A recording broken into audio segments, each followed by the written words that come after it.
जांच करें कि निम्न संख्या या भाज्य संख्या है अथवा नहीं। तो इसकी जांच करने के लिए हमको सभी स्क्वायर वैल्यू यानी कि वर्ग याद होने चाहिए। जैसे हमारा पहली संख्या है 437। 437 हमारा कौन से स्क्वायर के आसपास होता है, यानी कि 21 का स्क्वायर हमारा होता है 441, यानी कि 441 437 से बड़ा है। तो जितने हमारे 21 का स्क्वायर हमारा क्या होगा, इस 437 से बड़ा होगा।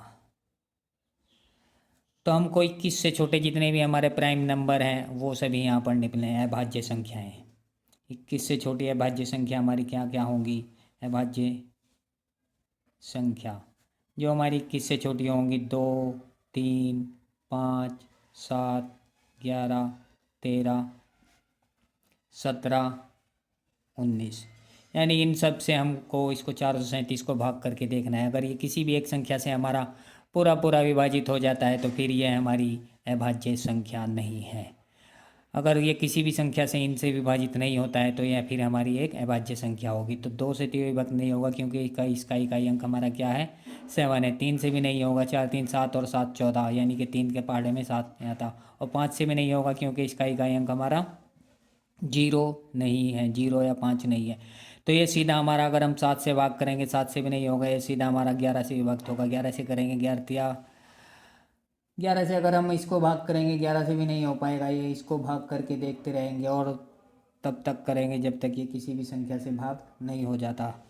इनसे अगर हम किसी भी संख्या से इसको भाग करेंगे नहीं होगा, ये सिर्फ 19 से ही हमारा विभक्त हो पाएगा। 19 से अगर इसको भाग करेंगे 19 दूनी 38, 5 बचा, 7 उतारा, 19 या 57, यानी कि 19 से हमारा पूरा पूरा डिवाइड होगा। इसलिए क्या होगा, 437 हमारी अभाज्य संख्या नहीं है, अभाज्य संख्या नहीं है। इसी तरह 341 की अगर हम चेक करेंगे तो 341 हमारा कौन से स्क्वायर के आसपास आता है, यानी कि 19 का स्क्वायर हमारा होता है 361। 19 का स्क्वायर बड़ा होता है हमारा 341 से, यानी कि 361 बड़ा होगा 341 से। तो 19 से छोटे जितने हमारे प्राइम नंबर हैं वो यहाँ 17 तक होंगे और इनसे भाग करके देखेंगे। अगर इसको भाग करेंगे तो ये 11 से पूरा पूरा विभाजित हो जाएगा। जैसे 3 और 1 4, 4 माइनस 4 0, यानी कि 11 से विभक्त होने का नियम हमारा यही है, इकाई अंक से बाईं ओर चलने पर विषम स्थानों का योग और सम स्थानों के अंकों के योग का अंतर 0 के बराबर होना चाहिए। तो 11 से इसको भाग करेंगे 11 या 33, 1 बचा, 11 1 11, यानी कि 11 से पूरा विभक्त होता है, इसलिए यह अभाज्य संख्या नहीं है।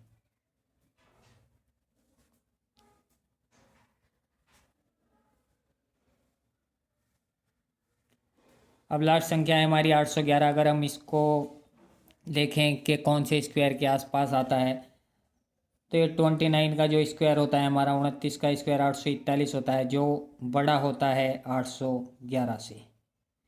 तो 29 से छोटे जितने हमारे प्राइम नंबर होंगे उनको लिखेंगे 2 3 5 7 11 13 17 19, फिर 23 होगा, और 23 से बड़ा तो फिर 29 ही है। तो इनसे इसको जब भाग करेंगे ये किसी भी नंबर से हमारा पूर्णतः विभक्त नहीं होगा, इसलिए हमारा क्या होगा, 811 एक अभाज्य संख्या है। इन सभी नंबर से इसको डिवाइड करके देखेंगे, अभाज्य संख्या है। 1000 में से छोटी कौन सी संख्या घटाई जाए कि शेष बची संख्या 19 से पूर्णतः विभक्त हो जाए। तो 1000 को 19 से भाग करेंगे, जो शेष आएगा वही हमारा आंसर होगा। 1000 को जब 19 से भाग करेंगे तो शेष हमारा कितना आएगा, 1000 को भाग करके देखते हैं। 1000 बटे 19, 19 पंजे 95, 5 बचा, फिर 5 19, और फिर 19 दूनी 38, यानी कि 12 शेष बचेगा। नीचे हमारा 12 शेष रहेगा, तो यही हमारा आंसर होगा।